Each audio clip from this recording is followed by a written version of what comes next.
Hello and welcome to Partners and Crime. I'm Roger, this is Poppy. Today we have an update for you on the Paris Mayo case. Well, it's actually finalised. It's finalised. Just more detail, I guess, and like what actually happened. It's a pretty harrowing case, really. People were wanting an update from us. Yes, We had yeah. some people comment saying that they wanted an update, so here it is, basically. Let's go. I'll do a quick recap anyway, just so it's kind of fresh in everyone's minds as well, including yours. Yeah.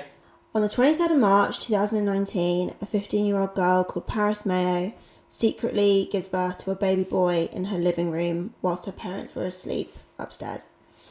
Her father was terminally ill at the time. He had like kidney failure, diabetes, and he was on like dialysis to help with that, but he was terminally ill regardless. She claimed she didn't know she was pregnant and he was stillborn. That's kind of the theme throughout that she declares. It's like, yeah, that's it. I didn't know, and he was dead when he was born. There was blood coming out of his mouth, so she wiped it out with cotton wool balls and left some in his mouth to soak up the blood. She put him in a bag and left him by the back door, which is disgusting. Yeah. And it might be really where this case sort of all comes apart for her in some respect. Yeah. Next day, she asked her brother to put the bag in the bin. He saw the blood. Their mum opened the bag and found the poor baby body in there, deceased. Their father named the baby Stanley out of respect, giving him a name. Obviously, then police were called and they were both taken to the hospital and assessed. Paris insists she didn't know she was pregnant and he was dead when he was born, but in the post-mortem, doctors found air in his lungs and gut, and the skull fracture on the baby's head looked like it could have been done with a foot. So there's been a 5-week trial that's just finished, like I was saying, and the defence were trying to use her dysfunctional home life as an excuse, as a defence, as to why she couldn't tell her parents about the pregnancy or the baby, which is then kind of how it all like escalates. That's like her reasoning behind it, basically. Yeah. So when I was researching it for the first episode, there wasn't a lot of information, was there? I was kind of looking around. There was just like snippets of the trial and, but there's a lot more now that we do know. We don't know every single aspect of the trial, but no. But there's a lot more now that it's been done. And yeah. So we'll just go over a few of the new things that we've learnt, and then the outcome and a message from like the judge as well. In Paris's testimony, she described starting to have sex at an early age of 13. Blimey. Yeah, so quite early. She used it as a way to get people to like her because she was insecure due to her family situation. That's what she said in the trial. Okay. I quote, "I guess it was a way to get people to like me. I was insecure about the way I looked. I wished I was thin. I'm quite tall and I felt I stuck out." So no shame there starting at an early age. Obviously, it's just very, very young. Yeah. Still a child. Well, yeah. She slept with Stanley's father once or twice in the summer of 2018. Right. She was asked why nobody wore protection. Paris said, "He told me he didn't like it. I wanted him to like me, so would do whatever he wanted to keep him happy." Okay.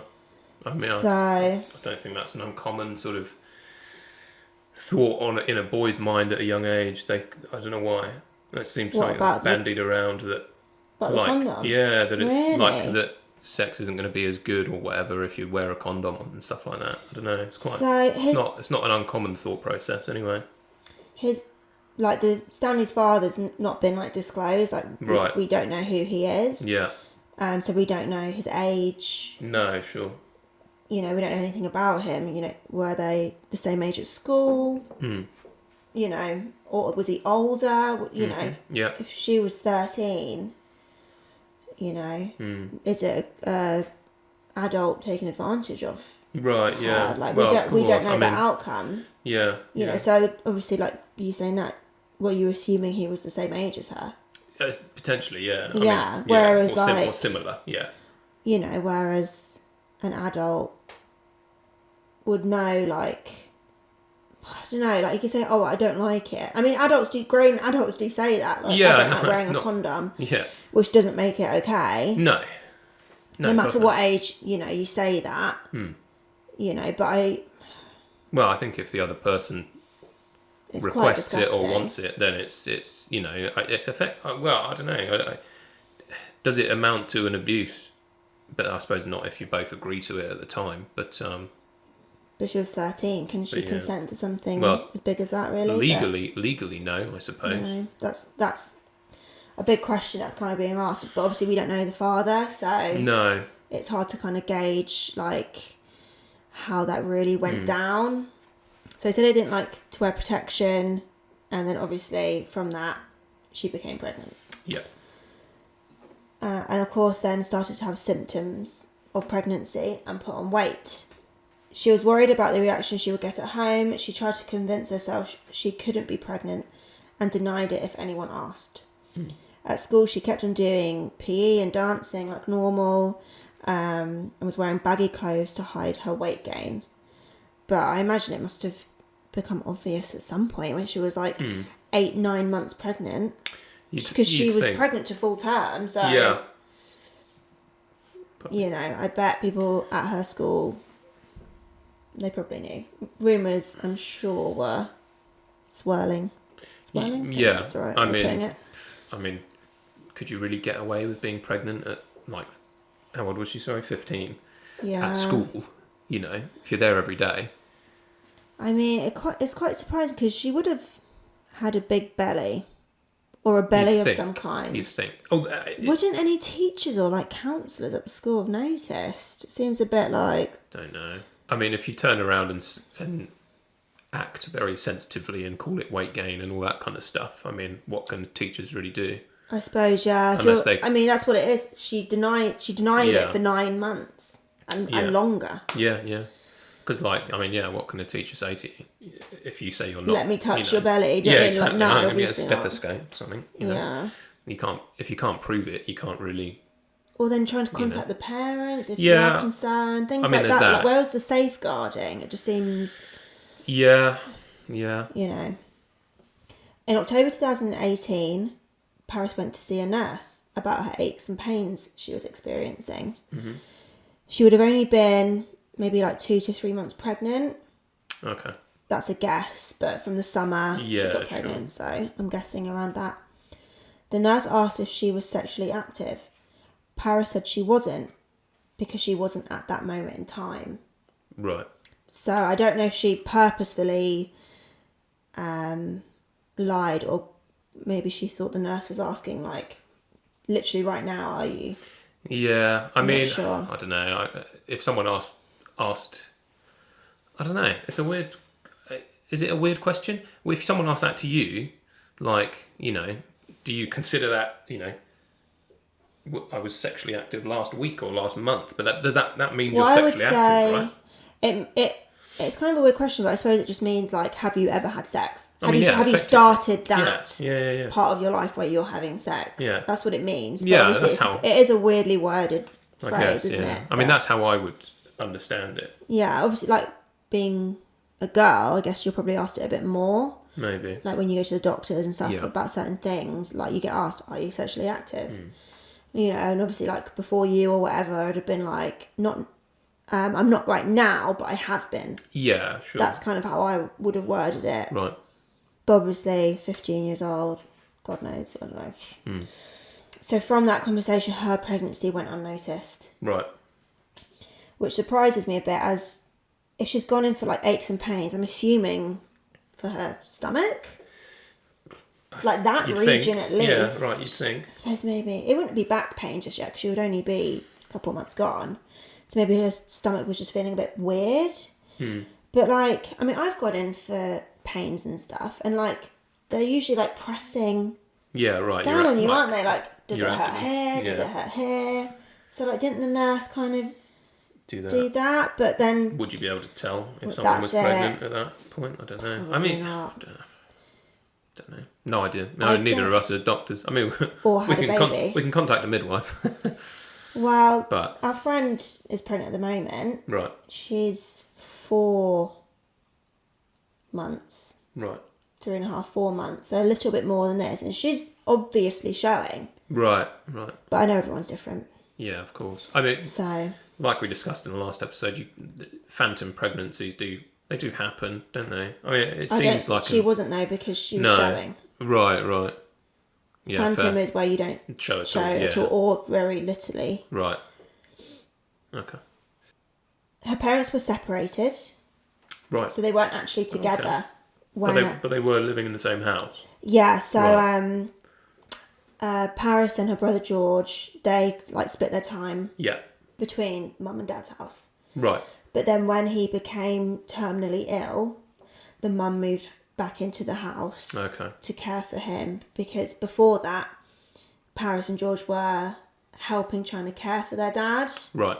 But then I guess it just got worse, and then the mum moved in. So yeah, they were actually separated at the time. Right, I don't know why. I don't know if it was just like a... So she comes from a broken home then? She comes from a broken home, yeah. Her mum, Coralie, found out her name now. I think that's how you say it. I didn't know her name before. She had some issues going on in her life. It wasn't specified what. Right. And her father was not an easy person to live with, apparently. He was quite a difficult person, and he had a difficult relationship with his kids. It wasn't it wasn't a super loving home or anything like that. Okay. At least on the dad's side. Right. Mayo explained, he was a bully and made us feel really small. He would shout at us, telling us we were worthless. We were never going to get anywhere. We were stupid. We didn't live up to his standards. It made me feel horrible. So... Is that from Paris? That's from Paris, Mayo, right. Yeah. So there was obviously some emotional and psychological abuse going on at home. Yeah. I mean, that sounds pretty... that would be pretty difficult to live with. Yeah, to be told that from your dad, that's quite horrific. And at a young age as well. I mean, you can kind of brush it off when you get older, I think, but it still would hurt. But, it's a bit more traumatising from a younger age, I would think. Yeah. Yeah, so like I said, when he got ill, that's when they all moved back in together. I'm sure they probably weren't too pleased about that, but because it was now together 24/7, but... Yeah, sure. So we now know more information about baby Stanley's injuries and cause of death. So this is really not nice to hear. I didn't put all the details in. Okay. But I put in the main stuff, so you get the idea of... Right. I just didn't put in the details. Right, okay. So much. It's quite dark, really.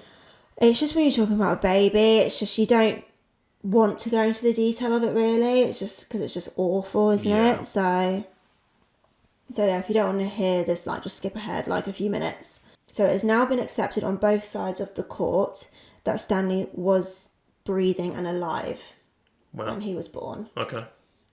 The post-mortem clearly proved that with the evidence of air in his lungs and gut. That was the decider of it, which we kind of thought anyway was well, he must have been. How else would that happen? Yeah. But what Mayo went on to do after he was born is truly horrific. The judge, His Honour Mr. Justice Garnham, which is a long title, I'll just call him Judge Garnham. Okay. Agreed that almost as soon as Stanley was born, Paris knew she could not allow him to live and assaulted him on his head. They couldn't... Yeah. It's horrible. Yeah. They couldn't conclude exactly how she did this, but the damage to the poor baby's head was extensive, with fractures on both sides of his head, as if it had been crushed, and probably done with her foot. So that's kind of stuck. That is... confirmed almost, that was... Well, they couldn't confirm the foot still. Right, sure. But that has stayed through the process. That's the only thing that they could imagine how it happened. The defence did go on to say it. The head injuries could have been from him dropping from her to the floor, but it was confirmed that couldn't have been possible from that short height, the extent, and then the extent of the damage. That it's just, and because of how his head was damaged, on both sides of the skull, It's just not consistent with a drop. So it is believed that Paris did think this killed him. However, it didn't. Right. She believed that the head injuries killed him. Right. But it didn't. No. It caused serious skull and brain damage, but he did not die. Right. He remained alive and continued to breathe for at least another hour. The doctors could not tell whether he would have been conscious after the first assault, but he was definitely still alive. The judge believes Stanley was still alive at 10:30 p.m. when George, her brother, came home, and when Paris told him not to come into the living room. Right. It's horrendous. I mean, that's really quite shocking, actually. Yeah, I mean, I bet the brother probably feels some kind of guilt, like, why didn't I just go in? Mm. You know, and not that it's his fault at all, but you just would, wouldn't you? Well, yeah. Around an hour after the initial attack, Mayo decided to, I quote, finish Stanley off. To ensure he was truly dead, Mayo stuffed 5 cotton wool balls deep into his mouth and pushed down so far there was damage to his esophagus. Christ. Yeah. Now, this is absolutely horrible to hear, but in the post-mortem, they found marks on baby Stanley's tiny nose where Mayo had pushed his nostrils closed, making sure he couldn't breathe. Stanley died from asphyxiation, together with the consequences of the head injury. Truly horrible. It's just haunting, isn't it? It's just so sad. Something that Paris said in court, which just angered me deeply, but I thought I would share it because everyone else, I'm sure, will be just as angry as I am. So Paris said that she loved Stanley and often thought of what he could have been had he lived, which is just sick. I mean, yeah, considering like she how could you do all of that and suggest that you feel that way? I mean, I don't know if it's just some dark sort of twisted way her mind's working, or maybe she wasn't fully with it, but even still, I think she's just dumb. Like, why would she say that? Like, she said it in court. It's not like she said it previously. Soon after. She said it in court. Yeah, that's pretty strange, really. She thought of what he could have been if he had lived. It's just if she said that on the stand, like, I'm not sure exactly. Right. Well, either way, I mean, if it was in court in front of people, or if anything, it kind of sounds like she's just trying to gain sympathy to a degree. Maybe. She's an idiot. Defence barrister Bernard Richmond, who we mentioned in the last video, described Mayo as a pathetic and vulnerable individual who had not been supported by the people around her. When faced with a decision she had to make, she did not face up to it. By the time she had to, the decision she made was woefully wrong. This will, in every sense of the word, be a life sentence. It will be a lonely, isolating and frightening time for her. So what he means by that is, kind of regardless of the outcome of this, it will be a life sentence because of newspapers, social media, I see. Right. You know, just her life ongoing is going to be vastly different. Yeah, well, yeah. I mean, not in a good way. How could it not be? Which was fine by me, to be honest, after hearing what she did. Before the jury rested, they were given the option to consider an alternative verdict of infanticide. I can't quite get my mouth around that word, but infanticide, which basically means the crime of killing a child within a year of its birth. But the courts were using it in terms of if she killed baby Stanley while the balance of her mind was disturbed due to just giving birth and her mental health struggles. Right.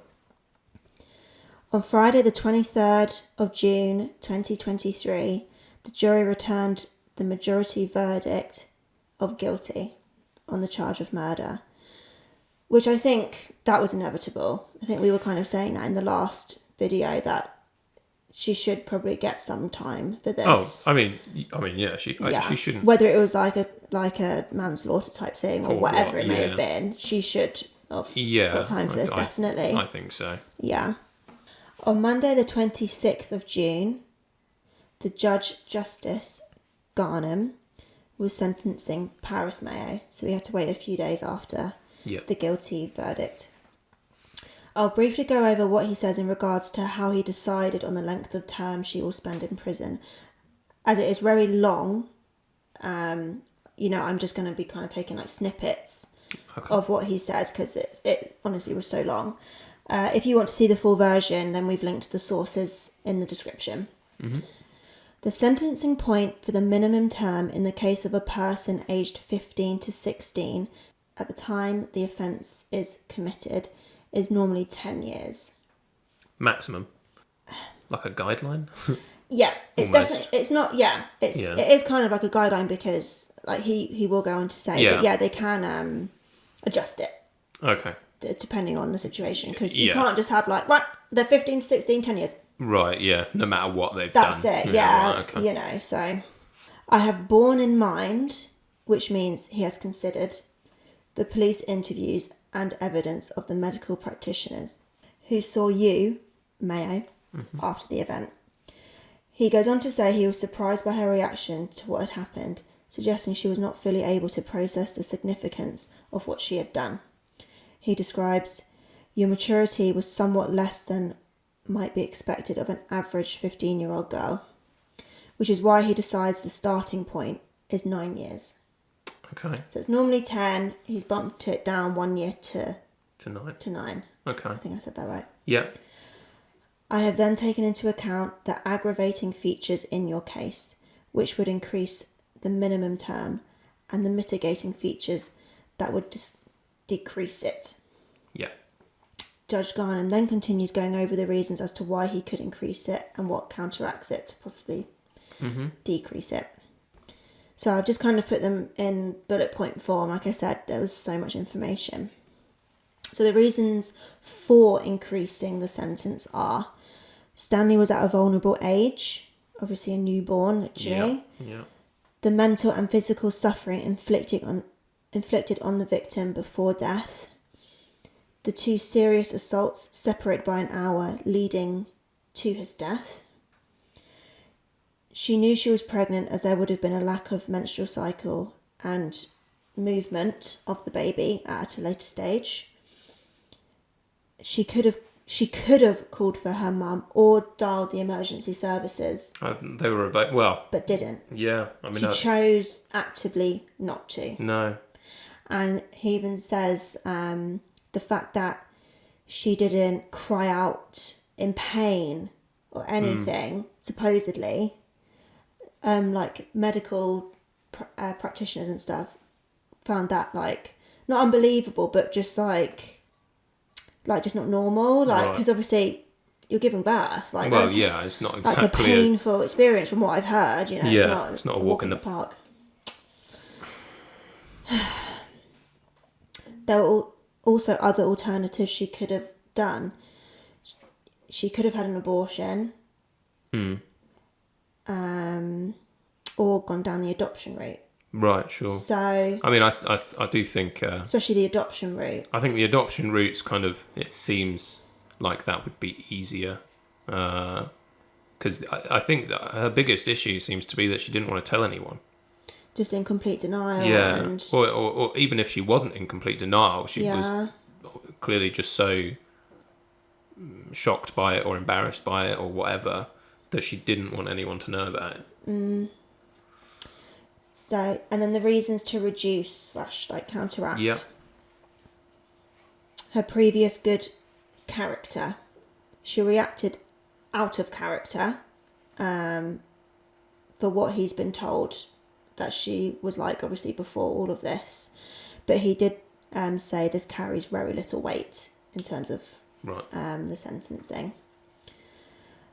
Her mental health, even though the jury did deny the verdict of infanticide, the judge couldn't ignore the apparent denial of pregnancy, which is recognised in the medical literature. The emotional and physical effect of giving birth alone and unassisted was profound. He bears in mind that she was 15, vulnerable herself, ill-supported at home, and facing a reality she spent 9 months denying. Our defence barrister, Richmond, fairly put that this will be a life sentence for her, like I was saying earlier, and that her life is basically ruined, regardless. Yeah. So not really that much to kind of counteract the increasing terms, I would say. And with all that information Judge Garnham read, watched and reviewed, he sentenced Paris Mayo to 12 years in prison before being eligible for parole. Wow, okay. So when she gets out, she'll be 30, 31, around that age. Yeah. I mean, that's where we are. You know, there's obviously still plenty of life ahead of you at that point, but not for Stanley. But not for Stanley. No, God no. Yeah. So but then she might not get paroled. No. But the judge did go on to say, from what he has heard and read, etc., he doesn't deem her an ongoing threat to society. No. And things like that. So, because it was a kind of isolated incident, wasn't it? And like you said, it's not been in her character to be violent, aggressive, blah, blah, blah. Like, he kind of feels like it is an isolated thing. So, like, you know, he doesn't see a reason why she wouldn't kind of get out at the 12 years. But then she could go into prison and cause havoc. And yeah, sure, yeah. You know, we don't know what her future holds. Really. I mean, no. I mean, yeah. She is not going to be treated very well in prison. No, that's for sure. I mean, I think 12 years is to me that seems pretty reasonable considering the life that she had prior to the offence. Yeah. And it's just a really big, you know, sort of red mark on her life, really, isn't it? Yeah. Like this period of time. Yeah. And at the end of the day, it's the loss of the life of a baby, which, you know. I think that was kind of like the main point of the judge, is that he could have lived. Yeah. It's not like... arguably even after the first thing that she did, you know. Well, I mean, maybe, but again, you know. He could have lived if she just could look past, like you were saying, like... the shame. Yeah. And she was scared to tell her dad. That was like the main thing. She was scared of her dad's reaction. That outweighed everything for her. Well, okay. And that's not like a quote from her. No, but like, sure, but that, you know, she said that she didn't want to tell her dad. Yeah. So her not wanting to tell her dad obviously then outweighed the life of Stanley. Yeah, sure. Which is not on, that's not normal. No. That's not a normal way to react at all. No, God, no. So, but obviously her dad's not around anymore anyway to, I don't know, be a part of all this mess. But he was a piece of work as well anyway, so. And yeah, I just feel, I just feel sorry for Stanley really. But. Yeah. And her family, really. Yeah, at the end of the day, the mum and the brother. I mean, because they were described as very close, like those three. Right. And there was no reason why she couldn't have gone to her mum. Yeah. I mean, at the end of the day, they're victims in this as well, really, to have to go through that trauma of it all just happening around you. And being, you know, involved, involved, not in a malicious way, but just being, you know, having the same name. I mean, yeah, Mayo, as well. You know, how distinctive is that surname? Yeah. I would change my name and move away. That's what I would do. But yeah, well, that was the update basically. She's going to prison for 12 years, and then that's it. She'll be out at 31 probably. Right. So. Well. Okay. Yeah. Okay. Well, thanks for listening, everyone. Yeah, I was going to say, hope you enjoy the update, but not sure that's it's the right. It's not very enjoyable, is it? Yeah. So, yeah. We'll That's see. us. Yeah, we'll see you guys soon. Bye.